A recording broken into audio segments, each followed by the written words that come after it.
Bismillahirrahmanirrahim. Assalamualaikum warahmatullahi wabarakatuh. Kita kembali lagi ke mata kuliah Manajemen Sumber Daya Manusia di pertemuan 2 di materi 1, yaitu Manajemen Sumber Daya Manusia Strategik.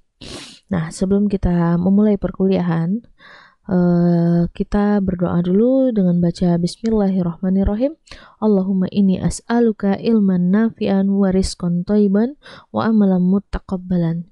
Ya Allah, aku mohon kepadamu ilmu yang bermanfaat, rizki yang thayyib, dan amalan yang diterima. Amin ya rabbal alamin. Baik, kita masuk ke materi yang pertama ya, manajemen sumber daya strategik. Nah, di era industri 4.0 semakin dirasakan pentingnya suatu organisasi memiliki daya tarik dan daya saing sehingga dapat meningkatkan citra organisasi. Nah, citra organisasi ini sangat penting. Bagaimana membedakan organisasi satu dengan organisasi yang lainnya. Nah, mungkin pada zaman dahulu di sebelum era industri 4.0 banyak perusahaan-perusahaan yang mereka sudah besar, mereka sudah sangat maju sekali. Ternyata di zaman sekarang mereka masuk ke dunia disruption atau tergerusnya bisnis mereka dengan bisnis-bisnis baru yang ada pada saat ini, yaitu contohnya jenisnya bisnis startup. Nah, dengan sumber daya manusia yang unggul dan didukung dengan inovasi teknologi yang sangat berkembang pada saat ini, yang mampu menggantikan seluruh kegiatan kita menggunakan teknologi, pengetahuan kita menggunakan teknologi, dan ini akan mampu meningkatkan daya saing dalam sebuah organisasi. Jadi sebuah organisasi juga harus berubah bagaimana mereka memasarkan menggunakan teknologi seperti sosial media, dan mereka juga menggunakan influencer. Jadi tidak hanya produk yang mereka hasilkan adalah berkualitas, tapi mereka harus memiliki daya saing organisasi yang berinovasi menggunakan teknologi. Nah, untuk mendapatkan mengembangkan dan mempertahankan sumber daya manusia yang ada dalam sebuah organisasi yang terampil, maka kreativitas, inovasi yang dihasilkan dan memiliki komitmen yang tinggi tidaklah mudah dilakukan oleh sebuah organisasi. Maka ini yang harus kita rancang, bagaimana strategi kita dalam memanage sumber daya manusia dalam sebuah organisasi, apalagi perusahaannya sudah berjalan lama dan mereka sudah memiliki sumber daya manusia yang sudah bekerja cukup lama dengan perusahaan tersebut dan sudah memiliki komitmen. Nah, jadi kalau kita lihat, pemimpin suatu organisasi memerlukan dukungan manajemen sumber daya manusia yang tangguh. Ya, pada era sekarang telah masuk ke generasi milenial yang memiliki karakteristik tersendiri dalam dunia kerja. Yang mereka bergelut sehari-hari dengan teknologi, dengan sosial media, mereka lebih percaya kepada informasi yang melalui teknologi seperti Google daripada mereka mendengarkan para ahli, begitu. Nah, itulah kondisi pada saat ini. Jadi ketika kita membutuhkan informasi, kita tinggal buka handphone, teknologi yang setiap hari ada di tangan kita, dan kita cari permasalahan, maka permasalahan itu 1 menit atau 2 menit itu sudah bisa kita dapatkan informasinya melalui sosial media atau teknologi. Nah, maka terjadilah perpaduan dua generasi yang berbeda. Di dalam sebuah organisasi ada generasi lama dan ada generasi baru atau yang disebut tadi generasi milenial. Nah, jabatan struktural saat ini masih diduduki oleh generasi tua dengan pola pikir, sikap, dan cara mereka bekerja itu dengan cara lama.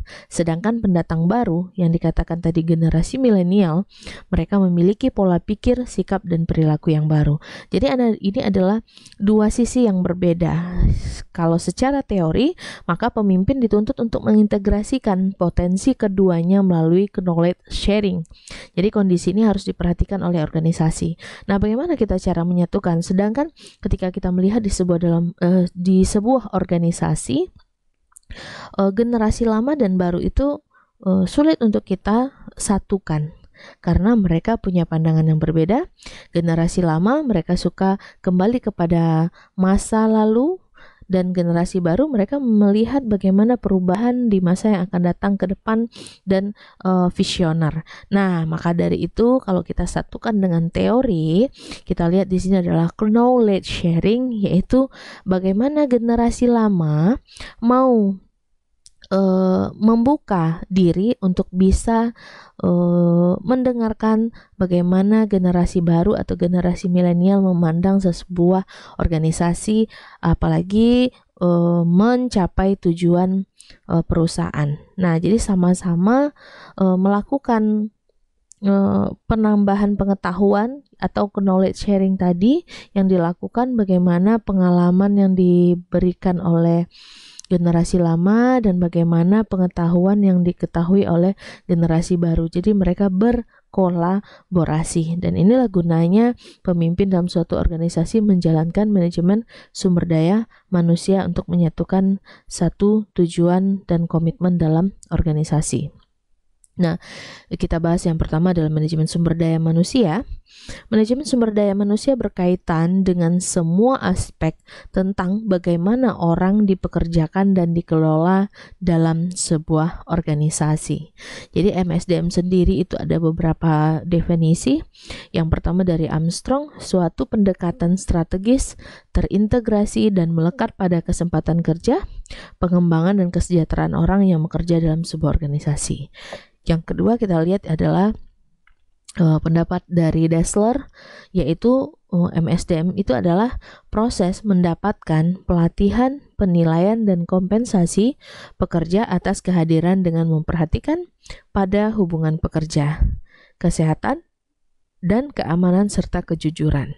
Nah, ditarik kesimpulan dari sini bahwa MSDM adalah kebijakan dan pengelolaan pendekatan sumber daya manusia secara strategis dan terintegrasi yang dirancang untuk memaksimalkan hubungan antara sumber daya manusia dengan organisasinya. Jadi, untuk mencapai sebuah tujuan organisasi itu ada 3 yang berkaitan erat. Yang pertama organisasi, yang kedua karyawan, yang ketiga adalah pemimpin dari perusahaan, minimal manajer dari karyawan tersebut atau individu sumber daya manusia yang dimiliki oleh organisasi tersebut. Nah, yang kedua kita lihat dulu tujuan dari MSDM itu sendiri untuk memastikan bahwa organisasi dapat mencapai tujuan atau kesuksesan melalui sumber daya manusia yang dimiliki. Jadi untuk meningkatkan efektivitas dan kapabilitas organisasi, yaitu mencapai tujuan dengan cara yang baik melalui sumber daya manusia. Jadi tujuan perusahaan pasti mendapatkan laba, mendapatkan keuntungan dengan cara menggunakan sumber daya manusia yang maksimal yang mereka miliki secara efektivitas dan kapabilitasnya di dalam organisasi. Nah, tujuan kebijakan MSDM adalah mengelola sumber daya manusia sebagai aset yang fundamental untuk mencapai keunggulan bersaing organisasi, menyelaraskan kebijakan MSDM dengan kebijakan bisnis dan strategi korporasi, dan mengembangkan saling kesesuaian antara strategi, SDM, prosedur, dan sistem. Jadi di sini kalau kita bilang sebuah organisasi itu punya aset yang sangat besar sekali, walaupun mereka memiliki tujuan, mereka memiliki produk, tapi mereka juga sangat membutuhkan yang namanya sumber daya manusia yang melakukan atau menjalankan sebuah organisasi untuk bisa mencapai keunggulan bersaing dengan perusahaan-perusahaan lain. Nah, makanya harus diselaraskan antara kebijakan manajemen dengan kebijakan bisnis agar dapat saling menyesuaikan antara sumber daya manusia dan tujuan organisasi. Nah, karakteristik MSDM yang pertama itu yang harus kita ketahui, karakteristiknya adalah the diversity of human resource management, yaitu keberagaman MSDM yang mencangkup variasi aturan aktivitas dan menunjukkan rentang variasi tentang pekerjaan pada tingkat organisasi, unit bisnis, perusahaan, industri, dan masyarakat dalam bentuk hard version dan soft version.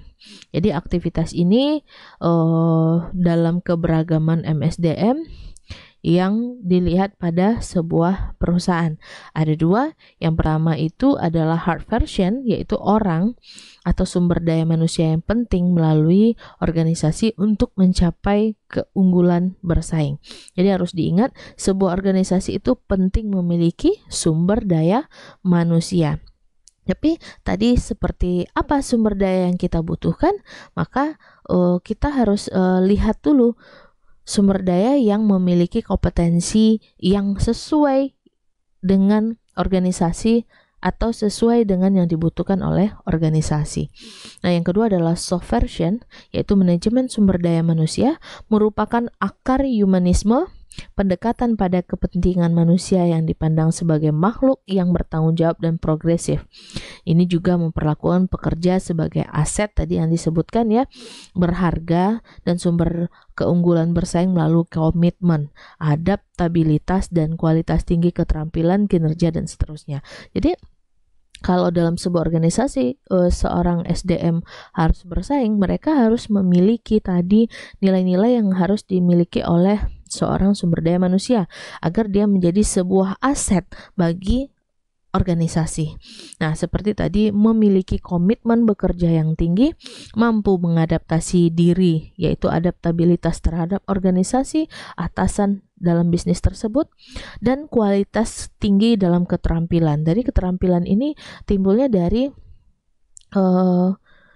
kompetensi yang mereka miliki. Jadi kalau mereka berkompeten, mereka memiliki keterampilan atau hard skill, soft skill yang mereka miliki ini mampu menjadikan mereka sebagai seorang sumber daya manusia, sebagai aset yang sangat besar dan berharga di sebuah perusahaan. Terus yang selanjutnya adalah kinerja yang baik dalam sebuah organisasi. Nah, yang kedua, the strategic nature of human resource management, yaitu kebijakan sumber daya manusia harus terintegrasi dengan perencanaan strategis bisnis, yaitu pendekatan secara internal. Jadi hubungan antara perusahaan dan karyawan itu secara internal dibicarakan bagaimana perencanaan strategi bisnis ini agar bisa tercapai tujuan dan target kerja oleh sumber daya manusia yang dimiliki oleh sebuah organisasi. Yang ketiga, the commitment oriented nature of human resource management, yaitu meningkatkan komitmen, kekuatan identifikasi individual, dan pelibatan individu dalam organisasi. Jadi konsekuensinya yaitu pekerja bertindak fleksibel untuk kepentingan organisasi, mengejar keunggulan mereka. Jadi harus punya komitmen antara perusahaan, bagaimana individual mampu melakukan kerja sesuai dengan komitmen dan mampu bekerja sama dengan tim dalam tujuan organisasi. Nah, yang keempat, fokus on mutuality. Fokus pada saling pengertian. Saling pengertian ini ada tujuan perusahaan, pengaruh dan rasa hormat, penghargaan dan tanggung jawab yang dimiliki sumber daya manusia, dan ini juga harus di-manage agar hubungan antara perusahaan, karyawan, dan para pemangku kepentingan itu bisa secara baik terlaksana dalam sebuah perusahaan dengan saling menghargai, bertanggung jawab atas pekerjaan yang dimiliki, dan mereka saling pengertian dalam hal-hal tertentu yang nantinya untuk tujuan perusahaan. Nah, 5, unitary dan pluralis employee relation, yaitu kesatuan dan kemajuan hubungan pekerja. Jadi bagaimana hubungan perusahaan, bagaimana hubungan karyawan dalam perusahaan harus mempunyai relation yang baik agar mereka merasa nyaman dalam bekerja, karena sebesar apapun gaji dalam sebuah perusahaan, sebesar apapun perusahaan tersebut, apabila hubungan pekerja atau karyawan, lingkungan pekerjaan itu tidak mendukung bagi sumber daya manusia tersebut, maka tidak akan merasa nyaman dalam posisi atau kondisi tertentu. Nah, di sini juga bisa menjadi satu ancaman bagi organisasi yang harusnya dia memiliki SDM dengan aset yang baik, tapi dengan kondisi tersebut yang tidak ada kenyamanan dalam hubungan pekerja, maka pekerja itu bisa saja dia berhenti dari sebuah perusahaan atau dia memilih untuk pindah ke perusahaan yang lain yang lebih menghargai dia sebagai seorang SDM. Nah, yang keenam adalah treating people as asset or human capital, yaitu memperlakukan orang sebagai aset. Nah, seperti disebutkan tadi, bagaimana aset tersebut bisa dijaga, namun aset SDM tersebut juga harus tak bertanggung jawab terhadap apa pekerjaan yang sudah ditentukan. Jadi sebagai manusia kita harus tahu apa tanggung jawab kita agar kita bisa mendapatkan hak kita dalam sebuah perusahaan. Yang ketujuh, fokus on business value, yaitu memfokuskan pada nilai bisnis. Nah, bisnis itu sendiri memiliki nilai-nilai seperti kita melihat sebuah universitas, universitas A, B, C gitu ya, dia swasta ke semuanya. Nah, apakah memiliki value yang berbeda? Itu pasti. Kenapa masuk ke kampus Universitas Putra Indonesia YPTK Padang? Ya mungkin berbasis sebagian anak melihat ya ini berbasis teknologi, berbasis keagamaan ya, terus juga dosennya milenial. Nah, ini menjadi sebuah nilai dalam universitas. Ada lagi mungkin dari tempat lain dia punya value yang lain, dia memilih di tempat yang lain dengan jurusan yang memang sesuai dengan skill. Nah, itulah contohnya adalah business value. Nah, yang kedelapan adalah organization versus employee centered outcome, yaitu hasil pada organisasi atau berpusat pada pekerja. Jadi organisasi itu walaupun mempunyai tujuan dengan menggunakan visi dan misi dia untuk mencapai sebuah tujuan, tapi dia berpusat kepada pekerja. Bagaimana pekerja memiliki target kerja, setiap bagian pekerjaan memiliki target kerja yang harus dicapai. Maka ini yang harus di-manage oleh human resource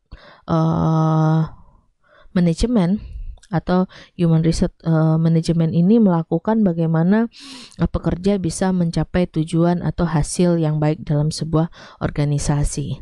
Nah, kecenderungan SDM ini ya, kecenderungan yang terjadi dalam manajemen sumber daya manusia. Yang pertama yaitu menuntut human resource management untuk menunjukkan kompetensi yang diperlukan untuk membantu perusahaan menyelesaikan tantangan baru. Makanya kalau di dalam human resource management kita harus memiliki skill bagaimana kita bisa atau kita memiliki kompetensi bagaimana kita bisa menyelesaikan permasalahan-permasalahan yang dihadapi oleh perusahaan, seperti tadi generasi lama dengan generasi baru, bagaimana mereka bisa masuk ke dalam knowledge sharing tadi ya, berbagi pengalaman, berbagi pengetahuan, dan mau merendahkan dulu ego untuk bisa menerima hal-hal yang baru, untuk bisa menerima hal-hal yang positif dalam perubahan untuk demi meningkatkan kualitas sebuah organisasi.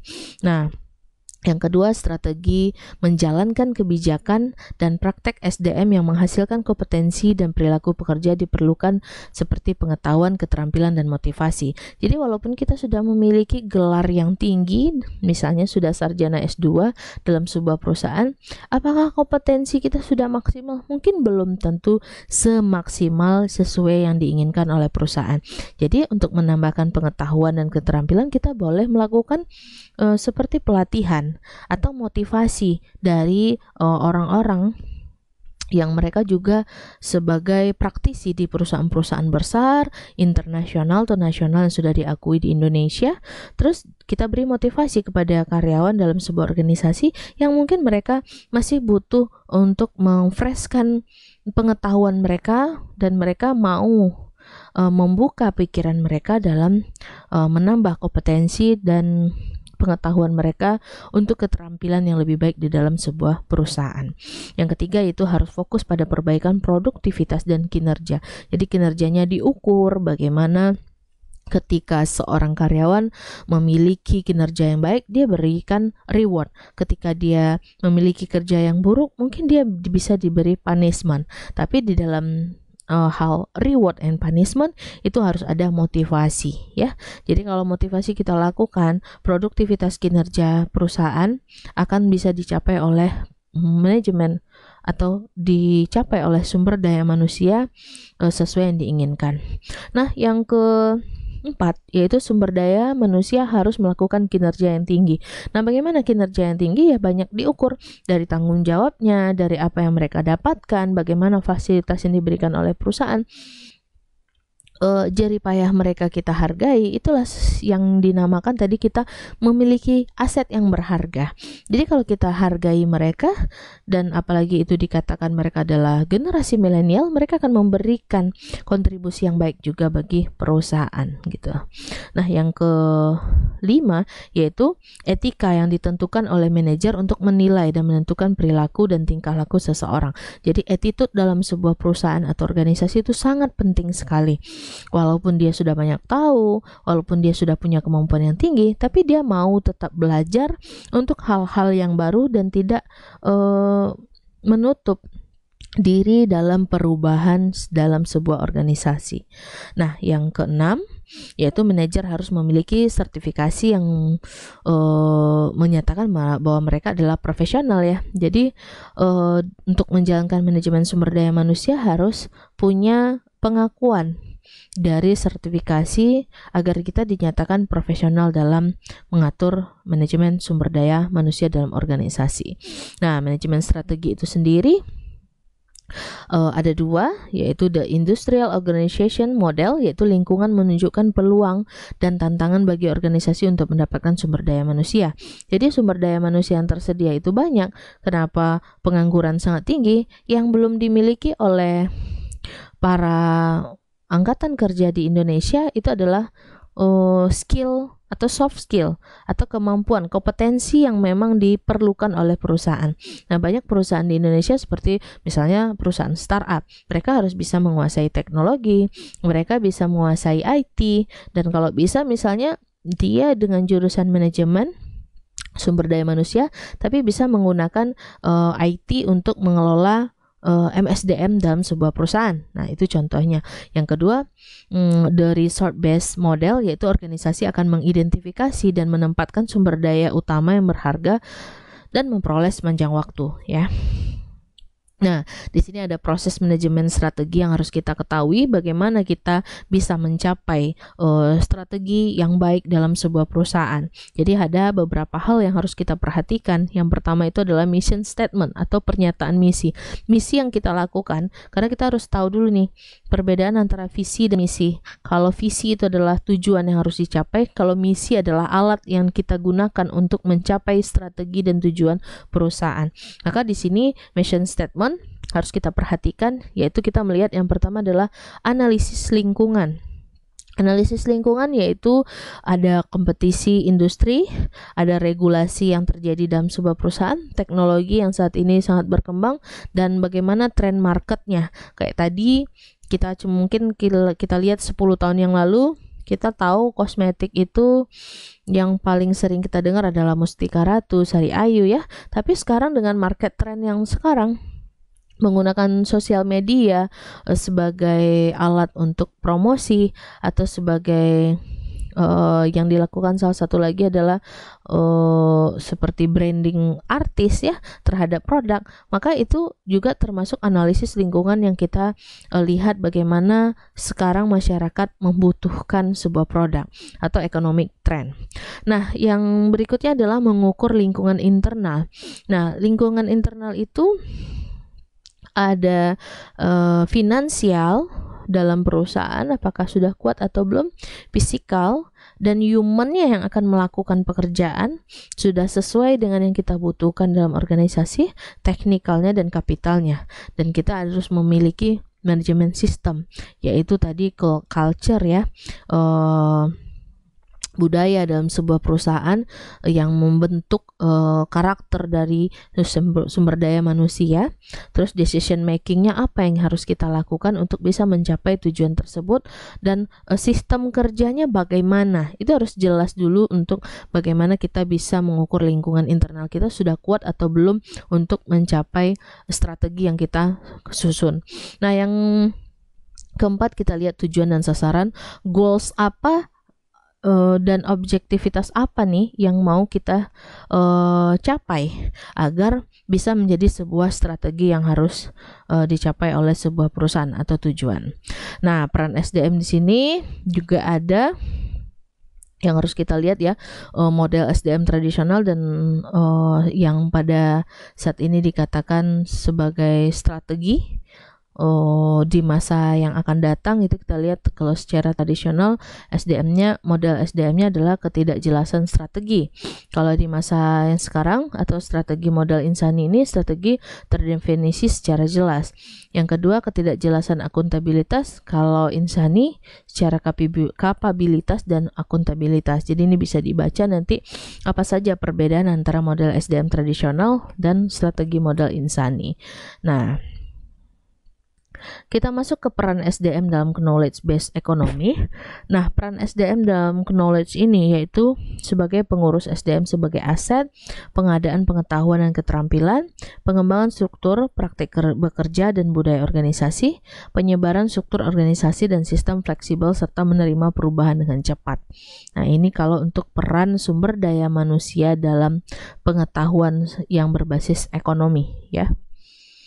Terus dari hasil strategi SDM ini, yaitu hasil yang dicapai, yang pertama manajemen yang efektif dalam susunan staf, retensi dan pergantian melalui seleksi pekerja yang sesuai dengan strategi dan budaya. Jadi menyusun staf dalam sebuah perusahaan itu tinggal dicomot, si A mau dimasukin ke sini, si B mau dimasukin ke sana, si C mau dimasukin ke sini. Nggak begitu, kita harus melihat kemampuan yang sesuai dengan strategi yang kita miliki. Mungkin bisa jadi dia memiliki kemampuan tapi dia dengan karakter, sikap dan perilaku tidak cocok dalam posisi tersebut.